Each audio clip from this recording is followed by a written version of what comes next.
Om Swastiastu.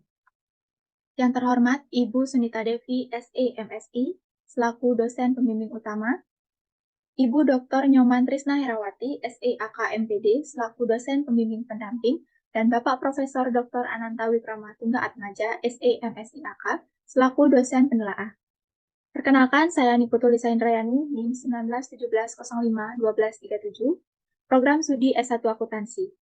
Di sini saya akan menjelaskan mengenai proposal skripsi saya yang berjudul Pengaruh Dana Pihak Ketiga, Beban Operasional, Pendapatan Operasional, dan Umur Perusahaan terhadap Profitabilitas Perbankan yang terdaftar di Bursa Efek Indonesia periode 2017-2021. Adapun pokok bahasan yang akan saya bahas, yang pertama yaitu pendahuluan, kedua ada kajian teori, dan yang ketiga ada metode penelitian. Langsung saja, yang pertama bagian pendahuluan yang terdiri dari latar belakang. Peneliti melakukan penelitian ini karena dilatar belakangi oleh suatu fenomena, yaitu di mana kondisi perekonomian yang semakin berkembang diikuti pula dengan berkembangnya lembaga perbankan. Lembaga perbankan sangat bergantung pada kondisi ekonomi negara itu sendiri, di mana jika situasi ekonomi mengalami ketidakstabilan, maka begitu pula dengan situasi sektor perbankan yang dapat juga ikut terpuruk atau bahkan bangkrut. Menurut PSAK nomor 31 revisi 2000 tentang akuntansi perbankan, dijelaskan bahwa bank adalah badan usaha yang menghimpun dana dari masyarakat dalam bentuk simpanan dan menyalurkannya kembali kepada masyarakat dalam bentuk kredit ataupun bentuk lainnya dalam rangka meningkatkan taraf hidup rakyat. Perbankan memiliki tujuan utama, yaitu memperoleh keuntungan atau profitabilitas yang maksimal. Profitabilitas merupakan kemampuan bank dalam memperoleh laba. Profitabilitas menjadi hal yang krusial atau penting bagi perusahaan perbankan. Hal ini dikarenakan profitabilitas berguna untuk mengetahui tingkat laba yang diperoleh dalam satu periode. Dengan adanya hal penting tersebut, maka bank harus menjaga profitabilitas yang tinggi agar kinerja bank tetap baik. Dan caranya yaitu dengan melakukan pengelolaan manajemen yang baik pula.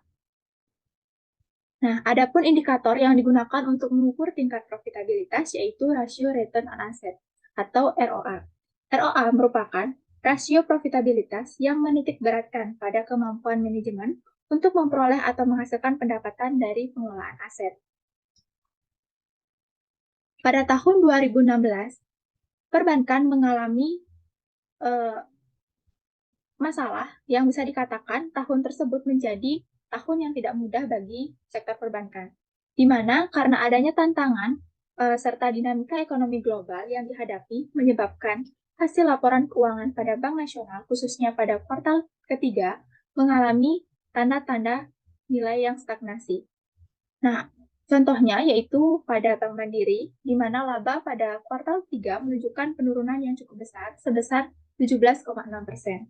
Dan ada juga Bank BRI yang mengalami pertumbuhan laba bersih hanya 1,8% dan hampir stagnasi. Dikutip dari kompas.com, terdapat penyampaian dari Gubernur BI, Agus Dewi Martowardojo, yang mengungkapkan bahwa dinamika perekonomian yang terjadi di tahun 2016 disebabkan karena adanya pertumbuhan ekonomi dunia yang belum kuat dan bahkan dikatakan lebih rendah dibandingkan dengan tahun sebelumnya, lantaran adanya ketidakpastian global, serta adanya penurunan kinerja ekspor yang berdampak negatif terhadap kinerja korporasi. Di samping permasalahan yang dihadapi perbankan di tahun 2016, tidak menutup kemungkinan muncul tantangan baru di tahun-tahun berikutnya. Tantangan atau masalah yang paling fenomenal yang dihadapi perbankan dan turut mempengaruhi kinerja perbankan, yaitu musibah pandemi COVID-19 yang terjadi di akhir tahun 2019.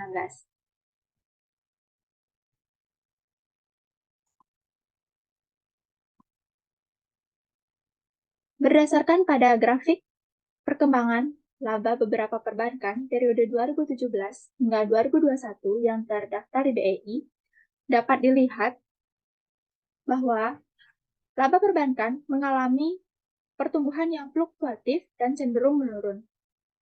Nah, dapat dilihat bahwa tahun 2017 terdapat dua perbankan yang memiliki nilai laba positif, yaitu Bank Mayapada Internasional Tbk atau Maya dan Bank Victoria Internasional Tbk atau BVIC. Sedangkan Bank KNB Indonesia atau BKSB mengalami nilai laba yang negatif.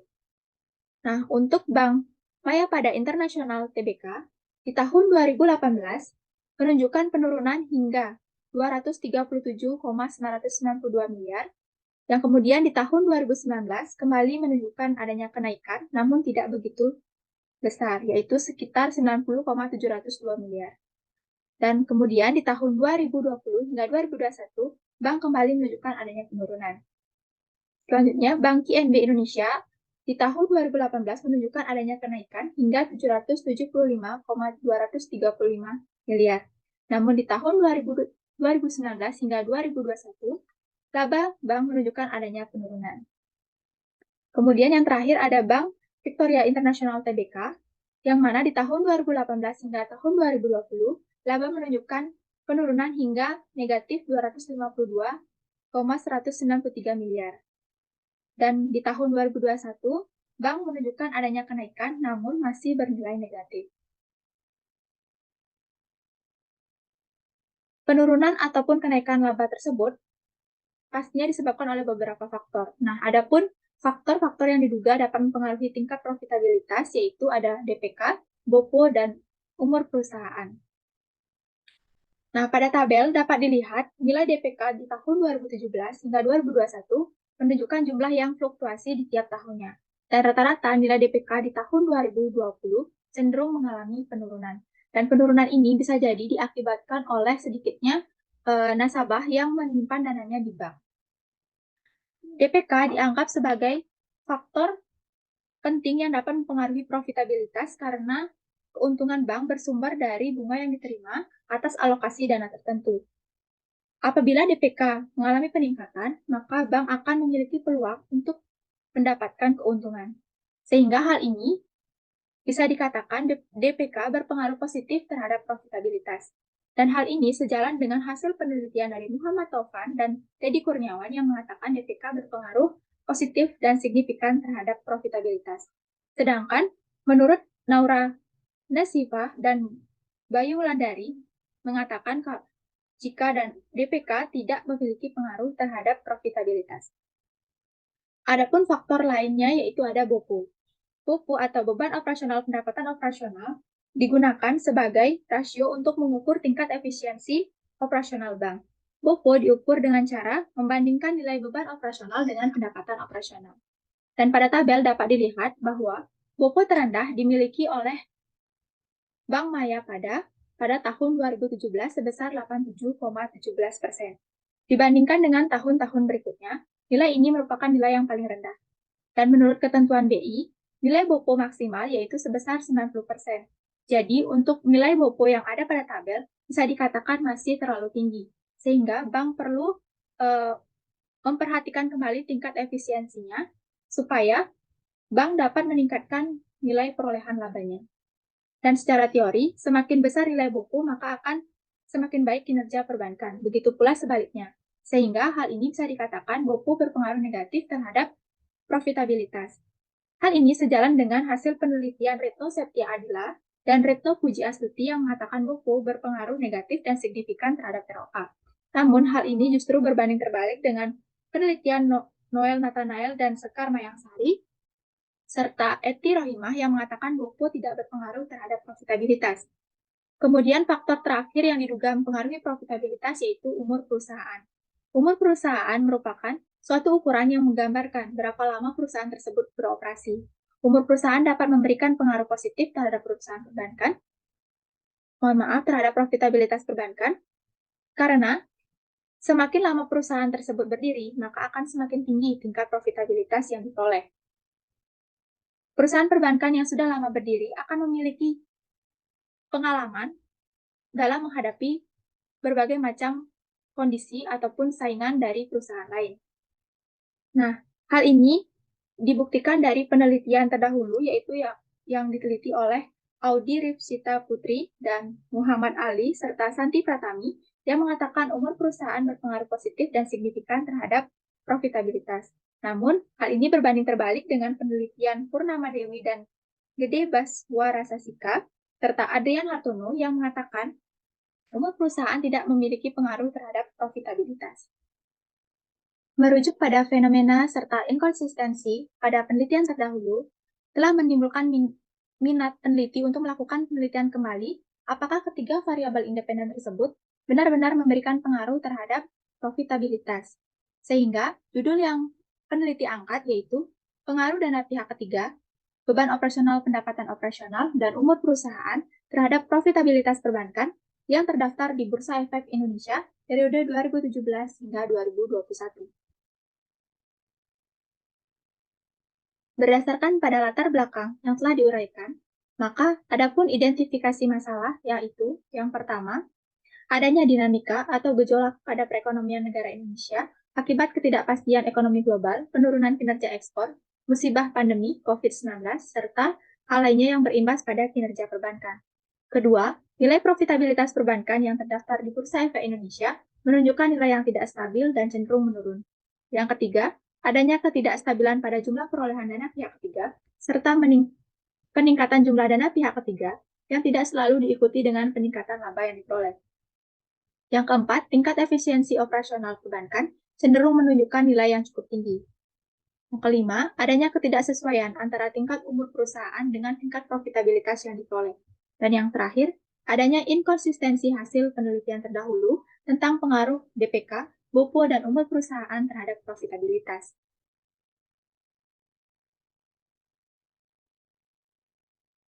Baik, yang selanjutnya yaitu pembatasan masalah. Masalah penelitian ini dibatasi pada hal yang berkaitan dengan dana pihak ketiga, beban operasional, pendapatan operasional, dan umur perusahaan terhadap profitabilitas perbankan. Dari adanya pembatasan masalah tersebut, adapun rumusan masalahnya yaitu yang pertama, bagaimana pengaruh dana pihak ketiga terhadap profitabilitas perusahaan perbankan yang terdaftar di Bursa Efek Indonesia periode 2017 hingga 2021. Yang kedua, bagaimana pengaruh beban operasional pendapatan operasional terhadap profitabilitas perbankan yang terdaftar di Bursa Efek Indonesia periode 2017 hingga 2021.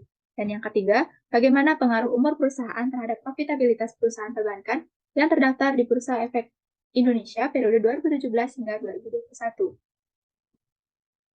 Dan adapun tujuan penelitian yang dilakukan yaitu untuk mengetahui pengaruh dana pihak ketiga terhadap profitabilitas perusahaan perbankan yang terdaftar di Bursa Efek Indonesia periode 2017 hingga 2021. Selanjutnya, untuk mengetahui pengaruh beban operasional pendapatan operasional terhadap profitabilitas perusahaan perbankan yang terdaftar di Bursa Efek Indonesia periode 2017 hingga 2021. Dan yang terakhir, untuk mengetahui pengaruh umur perusahaan terhadap profitabilitas perusahaan perbankan yang terdaftar di Bursa Efek Indonesia periode 2017 hingga 2021. Selanjutnya, manfaat penelitian. Manfaat penelitian ada dua, yaitu manfaat teoritis dan manfaat praktis. Manfaat teoritis yaitu sebagai salah satu sumber ilmu pengetahuan dan wawasan mengenai dana pihak ketiga, pupuk, dan umur perusahaan terhadap profitabilitas perbankan. Kemudian, sebagai bahan pertimbangan untuk peneliti selanjutnya dalam mengembangkan penelitian yang sejenis. Dan untuk manfaat praktis bagi peneliti, yaitu dapat menerapkan ilmu yang diperoleh di perkuliahan dan berguna untuk memenuhi salah satu syarat gelar sarjana ekonomi. Kemudian, bagi perbankan, dapat memberikan masukan dan informasi yang sesuai dengan kebutuhan perusahaan perbankan dalam upaya mempertahankan atau meningkatkan profitabilitas perusahaan. Dan yang terakhir, bagi fakultas atau universitas dapat menjadi salah satu sumber bacaan ataupun sebagai inventaris di perpustakaan universitas.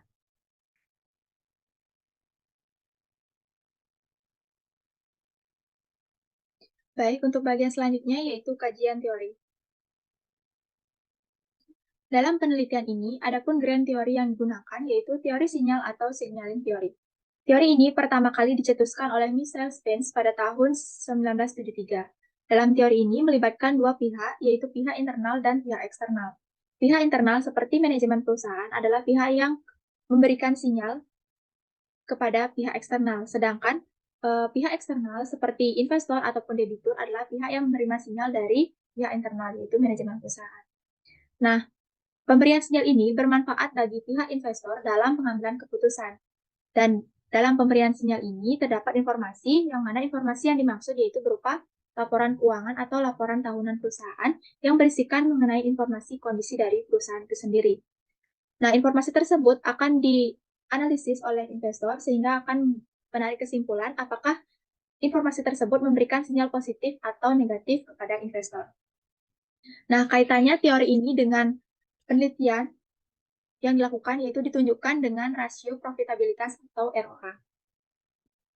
Apabila nilai ROA menunjukkan adanya peningkatan dan cenderung memperoleh angka yang tinggi, maka itu akan menjadi sinyal positif dari perusahaan untuk para investor dan begitu pula sebaliknya. Sehingga perusahaan perbankan perlu mempertahankan dan meningkatkan kembali jumlah perolehan labanya guna menarik dan meyakinkan investor untuk melakukan investasi pada perusahaan perbankan tersebut. Adapun secondary teori yang digunakan dalam penelitian ini yaitu ada bank, profitabilitas, dana pihak ketiga, beban operasional pendapatan operasional, dan umur perusahaan. Baik, yang selanjutnya yaitu kajian penelitian yang relevan atau penelitian terdahulu yang digunakan peneliti sebagai acuan atau referensi dari penelitian yang dilakukan. Yang pertama yaitu ada hasil penelitian Naurah Nazifah tahun 2021 yang menyatakan DPK tidak berpengaruh terhadap profitabilitas. Kemudian ada Muhammad Taufan et al. 2022 yang menyatakan DPK berpengaruh positif dan signifikan terhadap profitabilitas. Yang ketiga, Nurul Hatiana dan Alia Pratiwi 2020, DPK berpengaruh positif dan signifikan terhadap profitabilitas. Lalu Nikade Egi dan Ade Maharini Adiandari 2020, DPK berpengaruh negatif dan signifikan terhadap ROA. Kemudian Uus Ahmad Husaini 2017, DPK berpengaruh negatif dan tidak signifikan terhadap ROA. Kemudian ada Noel Nathanael dan Sekar Meyangsari 2022, BOPO tidak berpengaruh terhadap profitabilitas. Lalu Aditya Pertama Magdalena dan Nesti Hapsari 2021, BOPO berpengaruh negatif dan signifikan terhadap ROA. Lalu ada Yeni Vera Fibrianti dan Lilit Nurholidah 2020, BOPO berpengaruh terhadap profitabilitas. Kemudian Nanda Suryadi et al. 2020, BOPO berpengaruh positif dan signifikan terhadap ROA. Purnama Dewi dan Baswa Rasasika 2021, umur perusahaan tidak berpengaruh signifikan terhadap profitabilitas. Kemudian Maria Cynthia Noviani dan Joyce A. Turangan 2019, umur perusahaan tidak berpengaruh terhadap profitabilitas. Yang terakhir, Audi Ripsita Putri 2018, umur perusahaan berpengaruh positif dan signifikan terhadap ROA. Baik, yang selanjutnya yaitu ada kerangka berpikir. Adapun kerangka berpikir yang dirumuskan peneliti yaitu yang terlihat bahwa dana pihak ketiga, BOPO, dan umur perusahaan berpengaruh secara parsial terhadap profitabilitas. Kemudian adapun hipotesis penelitian yang dapat dirumuskan peneliti yaitu yang pertama H1, dana pihak ketiga berpengaruh positif terhadap profitabilitas perbankan yang terdaftar di BI periode 2017 hingga 2021. H2, BOPO berpengaruh negatif terhadap profitabilitas perbankan yang terdaftar di BI periode 2017 hingga 2021. Kemudian ada H3, umur perusahaan berpengaruh positif terhadap profitabilitas perbankan yang terdaftar di BI periode 2017 hingga 2021. Baik, bagian selanjutnya yaitu metode penelitian, yaitu tempat dan waktu penelitian. Untuk tempat, peneliti menggunakan perusahaan perbankan yang terdaftar di Bursa Efek Indonesia yang diakses melalui website resmi BNI, yaitu www.idx.co.id. Dan untuk waktu yang direncanakan yaitu mulai bulan Desember 2022 hingga Juni 2023.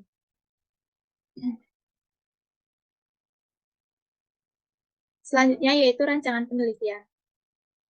Seperti yang terlihat pada slide, rancangan penelitian yang dirancang oleh peneliti yaitu dari judul, kemudian akan dibuatkan latar belakang, kemudian ada identifikasi masalah dan pembatasan masalah, selanjutnya dirumuskan masalah, tujuan penelitian, manfaat penelitian, kajian teori, kemudian ada metode penelitian yang terdiri dari analisis statistik deskriptif, kemudian ada uji asumsi klasik yang terdiri dari 5 uji, dan uji hipotesis yang terdiri dari 3 uji, dan selanjutnya setelah pengujian itu akan muncul hasil dan pembahasan penelitian. Dan terakhir akan dibuatkan kesimpulan dan juga saran. Baik, yang selanjutnya yaitu jenis dan sumber data. Jenis data yang digunakan dalam penelitian ini yaitu data kuantitatif. Dan untuk sumber data yaitu data sekunder berupa laporan keuangan dari masing-masing perbankan yang terdaftar di BEI periode 2017 hingga 2021. Selanjutnya populasi dan sampel penelitian. Untuk populasi, dalam penelitian ini adalah seluruh perusahaan perbankan yang terdaftar di BEI periode 2017 hingga 2021, sebanyak 43 perusahaan perbankan yang diperoleh dari website saham OK. Kemudian untuk sampel, teknik pemilihan sampel yang digunakan yaitu metode non-probability sampling, tepatnya yaitu metode purposive sampling. Adapun kriteria dari pemilihan sampel ini yaitu yang pertama, perusahaan perbankan yang terdaftar di BEI periode 2017 hingga 2021. Kedua, perusahaan perbankan yang mempublikasikan annual report secara berturut-turut pada periode 2017 hingga 2021. Yang ketiga, perusahaan perbankan yang menyajikan data lengkap mengenai variabel-variabel yang digunakan dalam penelitian ini selama periode 2017 hingga 2021. Dari kriteria tersebut, sehingga diperoleh 39 perusahaan perbankan selama 5 tahun menjadi 195 data sampel. Baik, yang selanjutnya yaitu metode pengumpulan data. Dalam penelitian ini, metode pengumpulan data yang digunakan yaitu metode dokumentasi, serta metode tambahan yaitu metode literatur atau studi pustaka. Selanjutnya ada variabel dan definisi operasional variabel. Untuk variabel dependent, yaitu variabel profitabilitas atau ROA, yaitu rasio yang digunakan untuk mengetahui kemampuan bank dalam memperoleh laba atau keuntungan dari aset yang dimiliki. Indikatornya, ROA sama dengan laba bersih setelah pajak dibagi total aset dikali 100%. Kemudian variabel independen, yaitu ada dana pihak ketiga, yaitu sumber dana bank yang bersumber dari masyarakat sebagai nasabah yang menyimpan dananya di bank dalam bentuk tabungan, giro, deposito, dan bentuk simpanan lainnya yang disamakan dengan itu. Indikatornya yaitu DPK sama dengan giro tambah tabungan tambah deposito. Kemudian ada variabel BOPO, yaitu rasio yang digunakan untuk mengukur kemampuan dan efisiensi bank dalam menjalankan kegiatan operasional perbankan. Indikatornya BOPO sama dengan beban operasional dibagi pendapatan operasional dikali 100%. Dan terakhir, umur perusahaan yaitu rentangan waktu berjalannya suatu perusahaan yang dinyatakan dalam satuan tahun. Indikatornya, umur perusahaan sama dengan tahun observasi dikurang dengan tahun berdiri. Baik, yang selanjutnya yaitu metode dan teknik analisis data.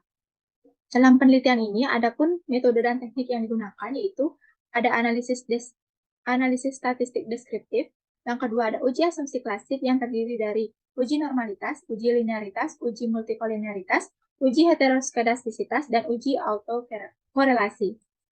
Dan terakhir yaitu hipotesis statistik yang terdiri dari uji analisis regresi linear berganda, uji parsial atau uji T, dan koefisien determinasi. Baik, sekian presentasi dari saya.